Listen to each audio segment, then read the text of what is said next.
بسم الله الرحمن الرحيم. الحمد لله رب العالمين. الحمد لله الذي شرع لنا الزواج، والصلاة والسلام على نبينا محمد القائل: من استطاع منكم الباءة فليتزوج، وعلى آله وأصحابه وأتباعه إلى يوم الدين. أما بعد، فيا أيها المسلمون والمسلمات الحاضرون والحاضرات المجتمعون والمجتمعات من الرجال والنساء والصغير والكبير، أحييكم بتحية الإسلام، وهي السلام عليكم ورحمة الله وبركاته. فلله الحمد والمنة. فارون كالربي كن كينياتي نحمد الله قبل كل شيء. فارون كالربي كن كينيا قويا حداتي نقائي قويا جالة قويا كبجما. ومع ذلك نعمة الزواج كان الرجل تنفكاتا كناف قمتشو بريدا دا. إذا التقى الشيئان قافا واني لما والقنمي واني قمتشوستو واني خيريستو واني لما قافا في والقنمي هما جركن لماني متناسبان قافا والناسبان قافا والقليوتي الأمر dubbiin gartanii boodee kanaatii dhufu yakuunu ni ta'a jedhanii yoo wanni sun waan sharriillee ta'ee jedhe booda kanaatii jaraaf ni laafa, yoo waan khayrii immoo ta'ee jedhe immoo jaraaf immoo ni barakataa jedhan. Kanaaf alhamdulillah faaruun kan rabbii kan keenyaatii dura dursaa rabbii guddaa guyyaa hadhaatiin nu ga'ee ji'a rajabaa guyyaa 20ffaa guyyaa jumu'aa guyyaa hadhaatiin nu ga'ee. ومع ذلك كانوا متودا ولين مو قودا بريدا قودا سنة رسول ربي عليه الصلاة والسلام جراچي سوداف أمري رسول ربي جراچي سوداف ربي قدان سبحانه وتعالى أكا صلاة أججت أكا صومة أججت أكا زكاة أججت نكحة اللي أججت وأنكحوا الأيام جد ربي قدان سبحانه وتعالى أكما صلاة صومتي واجبات براتي أكا أججت kanatti illee dhaamsi kun dhaamsa rabbii guddaa subhaanahu wa ta'ala erga abbaa kan keenya nabi Adam uumee ka'ee haadha kan keenya Hawwaan erga uumee ka'ee wabaada dhaalika booddee kanaatti illee nabiyyoota dura kanaatti illee dhaamaa nabiyyi kan keenya nabi Muhammadii fillee alayhi salaatu wasalaam quraana keessatti nu dhaame wakadhalika nabiyyi rabbii nu dhaamani khulafaa arfan irraa dhufe imma gurguddaa irraa dhufe. Kanaafu warri guyyaa hadhaa rabbi guddaan qooda kana isnii baasee qooda kana isnii filatee guyyaa hadhaa kanaan isin gaatee jedhe falillahi alhamdu wal minna. Faaruun kan rabbii kan keenyaati, isnillee rabbi faarsuu qabdu. Ummanni guyyaa hadhaa gammachuu kan keessaniif asitti walitti qabamellee rasuuli rabbii alayhi salaatu wassalaam man kaana fi haajati akiihi kaana allahu fi haajatihi. Namni aajaa obboleessa isaa keessatti gammachuu obboleessa isaa irraa qooddachuu keessatti gadda isaa irraa qooddachuu keessattis haa ta'u immaa rakkoo isaa ta'u namni aajaa obboleessa ofii keessatti baasuu fi keessatti ta'ee jedhe kan Allahu fi haajatihi rabbi guddaan immoo aajaa isaa baasuu fi keessatti isaa ta'aa jedhan nabiyyi rabbi alayhi salaatu wassalaam. Kanaaf obboleewwan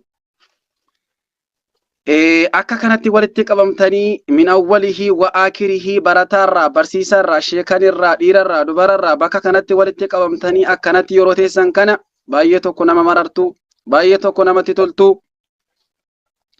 Ni'maa bareedaadha. Ar-rasuulu sallallahu alayhi wa sallam nabiyyi rabbi akka kana jedhanii guyyaa tokko yaa ergamaa rabbii jedhee sahabaan tokko dhufee gaafatee jennaan yaa ergamaa rabbii dhaamsa maal naa dhaamtu jedhee gaafatee jennaan nabiyyi rabbii alayhi salaatu wassalaam dhaamsa afur dhaamanii fi dhaamsa arfan sana keessaa tokko kan jiru azzawaaj zawaajatti ajajanii nabiyyi rabbii alayhi salaatu wassalaam waa afur dhaamaniif arfan sana keessaa tokko azzawaajaa jedhanii nabiyyi rabbii alayhi salaatu wassalaam akka kaasiitti illee dhufe akka caammiitti illee dhufe. Kanaaf ergamaan rabbii alayhi salaatu wassalaam bakka biraatti immoo akka kana jedhanii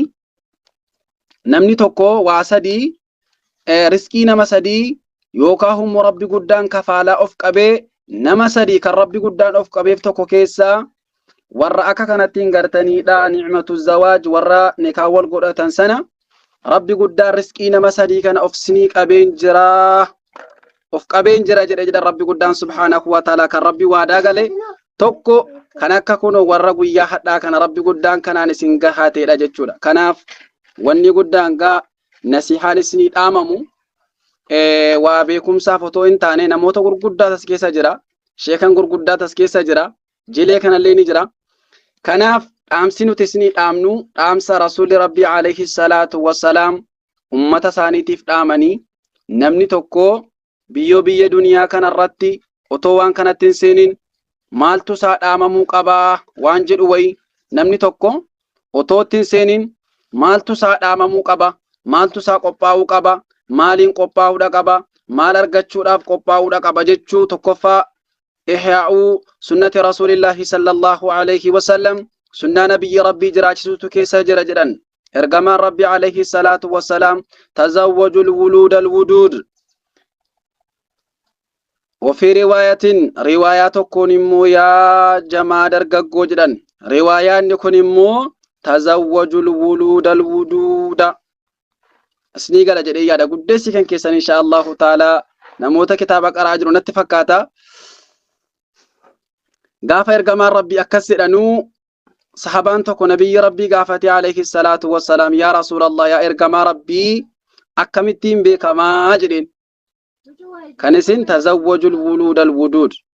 فودا كديسو كأبا منا جالتو سنة جنان غافة إرقام ربي جدنو يا إرقام ربي أكمتين بكما جنان لا لا جدن إلى أمها غرها دسي لا لا كجد الرسول ربي عليه الصلاة والسلام وكذلك إرقام ربي عليه الصلاة والسلام ماليف دي ديبي كان سادي بسنيف ديبي كانتو deebii sa'a kana keessa nama aajomsiisu waan namni beeku miti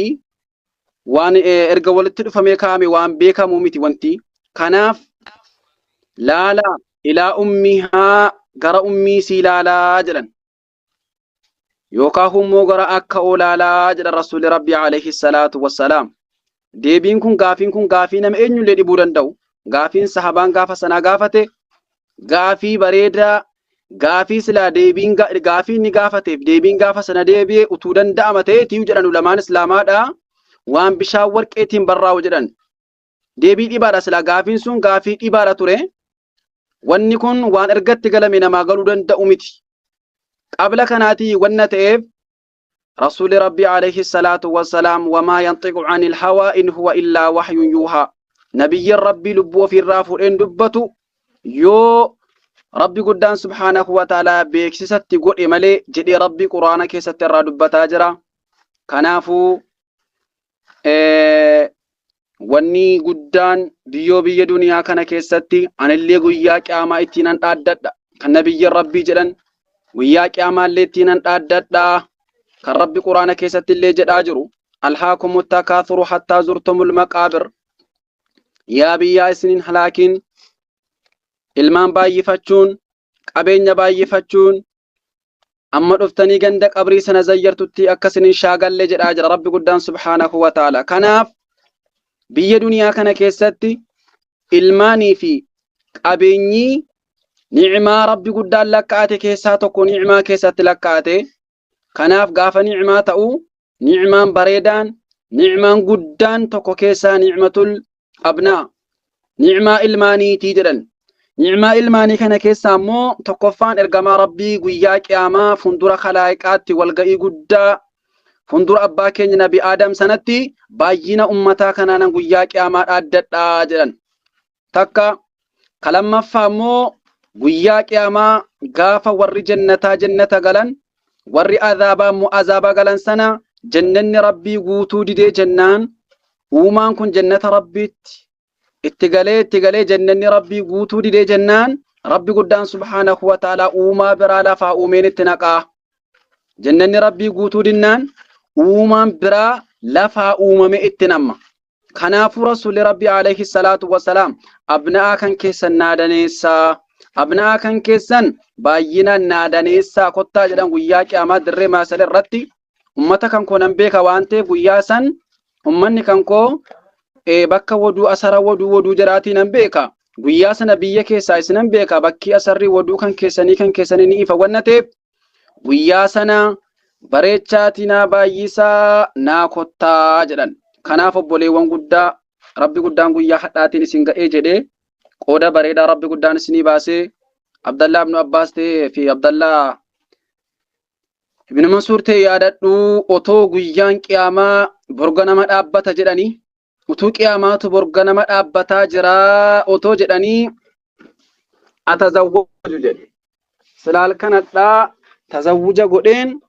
borga nama qiyaamaa dhaqa malee jedhe otoo bor qiyaamaan dhaabbatallee jedhanii hin dhiisuu jedhe sahabaan guddaan sahabaan beekamaan. Kanaaf insha Allahu ta'ala namoota hedduu kana keessa jiru namoota gurguddaa kana keessa jiru dhaamsi bareedaadha. Rabbi guddaan baga guyyaa hadhaatiin isin ga'ee jedhee مبروك ألف مبروك جراني قا إن شاء الله تعالى حدث الناس بما يعرفون جراني إلما ما كانت تآسا ومجربي كانون أفان جربي كانون إتاسا جران أفان نتبيك نوغا أفانون دا يسني قال جريد ميادا كناف بقى ربي قدان قويا حتاتي نسنغاتي سنما اللي سنة رسول ربي جراتي ربي قدان سنتاسفتي وكذلك أمري ربي كان كينيا نما اللي قوتو سنتاسفتي بودا كاناتي مو قويان توكو قويان إبليسني dachee duniyaa kanarraa mataa ofitti buqqisu tokko guyyaa ni kahati jedhan. Guyyaan ibliisni mataa ofitti ciree mataa ofitti buqqisu tokko guyyaa ni kahati tokkommoo guyyaa gaafa lubbuun nama keessaa ba'u jedhan. Guyyaa kana lamman ibliisni la'natullahi alayhi dallansuu guddaa dallana ofitti aara jedhan guyyaa kana lamman maaliifi duraan kallattii namni irraa maasiyaatti nama galchuun namatti barbaada laakiin gaafa lubbuun nama keessaa ba'es karaatti nama argatuun qabu. Gaafa kana sillee haa xiqqaatu malee gaafa kana asbaabni maasiyaa namarraa gabaabbata jechuudha wannateef narkaa baateetta yookaan hummoo narkaa baa jirtaa jechuudhaaf guyyaa kana lammaan ibliisni ni aara kursii irra taa'urraa sila kursii wa'i rasuuli rabbii alayhi salaatu wassalaam barcuma guddaa kan bahararra dhaabbatee qabu jira jedhani barcuma guddaa bahariirra dhaabbatee qaba jedhani laakiin guyyaa kana barcuma sanarraallee ol ka'ee aarii guddaatu isatti dhaga'ama jedhan isatti. Kanaaf nama immoo sunnaa rasuula rabbii jaallatuuf nama immoo gartanii qalbii isaa keessa iimaanni jiruuf nama immoo mu'mintoota ta'ee fi maleekaan immoo maleekaan mumtadi'aa ta'anii samii torban keessa guutan immoo guyyaa hadhaa kana immoo ni gammadu jedhan. Maleekonni samii torban keessa jiraniif ummanni mu'minaa muslimnii fi jinniin mu'minaa immoo guyyaa hadhaa kana ni gammaduuf jedhan. Wakadhaalika rabbiin kan keenyallee guddaan subhaanahu wa ta'ala guyyaa hadhaa kana garboowwan akka kanaa kanarraa waan jirri immoo ba'ada guyyaa kanaati yoo sila ergeetiillee riskiin jiraa ol qabamee jiraate guyyaa hadhaa kana maftaha riskii wayi akka ni banamuuf taasisa jedhan rabbi. Riskiin jiraa yoo sila qabamee jiraatellee guyyaa hadhaa kana booddee akka riskiin jiraallee gadhiifamu rabbi guddaan jiraa godha jedhan. Guyyaa hadhaa kana riskiin jiraa ni gadhiifama jaalala mu'mintoota argatu jaalala maleekaa argatu sababaa riskiin jiraa gadhiifamuu ta'a. Sababa agartanii namni rabbi jaallatu jira jaallachuu ta'a. Kanaaf immoo namni rabbi jaallatuuf namni rabbi isa jaallatu nama jaallachuun immoo alaamaa rabbi guddaan nama jaallachuuti jedhan. Rabbiin gaafa garbicha tokko jaallate inna allaha idha ahabba abdan naadaa jibriil. Gaafa garbicha tokko yookaan garbittii tokko jaallate maleekaa jibriil waamee yaa jibriiloo an jaalladheen jira ibeluuni. An gurbaa ebeluu jaalladheen jira an intala ebeluu jaalladheen jira guyyaa hadhaa kana jaalala jiraadha samii torban keessatti dachee torban keessatti gidduu kalaayiqaatti gidduu insi jinniitti lallabbiin jira godhama erga rabbiin guddaan jira jaallate. Kanaaf jaalalli kana hunda argachuudha deemu jirri kun guyyaa hadhaadha jechuudha jedhanii. Kanaafuu waa guddaallee hadiisa hedduu dubbachuun illee guyyaa hadhaa kana nama rakkisa. كبر كبر جدني رسول ربي عليه الصلاة والسلام كبر كبر جدني كناف ورا كبجا ورا إن شاء الله تعالى توسنا تايسو كناف سينا بريداتو كتي قفن اسني مسن الراقة بابسا أن رجلا قربان توقتوني تأي جدن قربان توقتوني تأي كان يدعو الله كربين كداتو تأي جدن قربان توقو كربين كداتو تأي لأنه يقول قربان كني جدا اللهم اختر لي يا ربي كي ينام رطيه guyyaa fuudhatti dhiyaate guyyaa jechuudha fuudhutti dhiyaate yaa rabbii nama duniyaa kan kootiif akiraa kan kootii tolu san yaa rabbi nama marati jedhee utuu kadhatu wakadhaalika kaanat imra'a imraan sun illee ni taate isiin illee akkuma kana jari lamaanuu ni kadhatu laakiin rabbi guddaan jara kana lamaaniif qaddaree guyyaa takka walitti fidee jedhan tu jarri kun lamaanuu du'aa kadhatanuu rabbi guddaan subhaanahu wa ta'ala qaddaree jara kana lamaan walitti fide gaafa walitti dhufanii guyyaan akkuma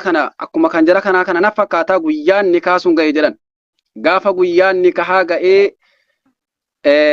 guyyaan nikahaa geenyaan nikahaa ahliin yookaan immoo akkuma rasuulli rabbi alayhi salaatu wassalaam dabarsan sanatti gaggabaabsina guyyaan nikaa sun ga'ee guyyaan nikaan hidhamee guyyaan aruuza jaraa ga'ee jennaan guyyaan aruuzaa gaafa ga'uutu waliin jiraatanuu guyyaa tokko walitti bu'anii jedhanii gaa subhaanahu wa ta'ala walitti bu'uun nafu wannateef kanaaf namni takka eenyu namaayyuu walitti bu'aa waliin jiraata kun immoo dhaamsa obboleessa kan keenya Abdul Majidii fi Raamaana fakkaata inshallah ta'ala warri guyyaa hadhaa kana wal kaadhimmataa jirtanu dhaamsa kan keessani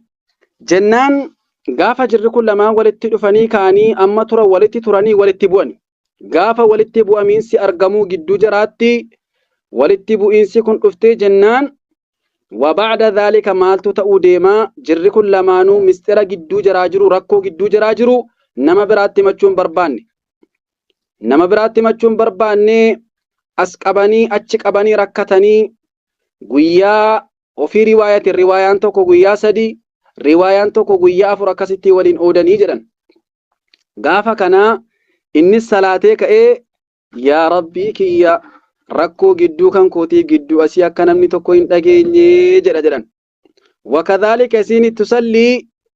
وتصوم إن صلاتي نصوم منتي وتقول نجت جرا يا ربي ركو جدو كينيا جدو ساجرو كان مني بران تجيني جنان قياتو كنا منكون صلاة وي صلاة أركسا الفودي يا ربي جدلنا يا ربي ركو جدو كينيا جرو كنا نمني برا دغاهو إن بربانو نمني برا دغاهو إن فينو maleekaadhuma samiidhaa fidiitii walitti nu araarsi malee jedhe namichi du'aa kadhata salaatee harkasaa ol fuudhee niyyaan jabaadha yaa rabbii maleekaa fidii walitti nu araarsi malee namni dhuunfaan akka inni rakkoo kan keenya hin dhageenye akkuma duraanuu iccitii keenya qabannee jiru sanatti akkaafnuuf akka namni tokko hin dhageenye maleekaadhuma samiidhaa fidiitii yaa rabbii walitti nu araarsi malee jedhe namichi du'aa kadhate jennaan gaa du'aa'iin du'aa'iidha niyyatee kadhatee أنا عند ظن عبدي به ربي كان يمو أم بكا غربيتشي يتنا يا دنجرج أم بكا غربيتشي يتنا يا دنجرج وبعد ذلك بودي كناتي يروني قول جيتا أي دعاء كان قبي كراتو سيني مود أجا جرتيران سين أجا جرتي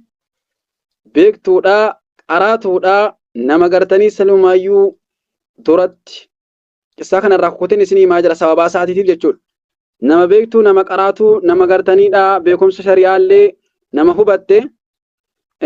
yeroonni golgee manaa taa'ee salaatee kee kadhatu isiin dhagaa turte laakiin inni qaqqabee kadhate rabbi akka dhageessee jira jedha wallahu alaam akkasitti dhageesse akkasitti jedhan kaate yaa maleekaa rabbi eessa nageessaa jirtanii nan darbatinaa gaasuutumaan kan dhageessaa jetti jedhan isan maal jedhee kadhate maleekaa fidii walitti nu araarsi malee jedhe jennaan isiin mochi kaatii egaa qissaa dheeraadha uffatas uffattee shah walal jedhan egaa jarri kitaabaa akkasittiin jennaan yaa maleekaa rabbii nan darbatinaa gaa suutumaan nageessaa malee nan darbatinaa ka jedhaa dhayxee jedhan namicha irratti adduba jettee jedhan maaltu ta'ee namichi maleekaa fidii walitti nu araarsi hin jenne akka waan maleekaan fuudhee geessaa jirutti nan darbatinaa kasuutumaan nageessaa jechuudhaaf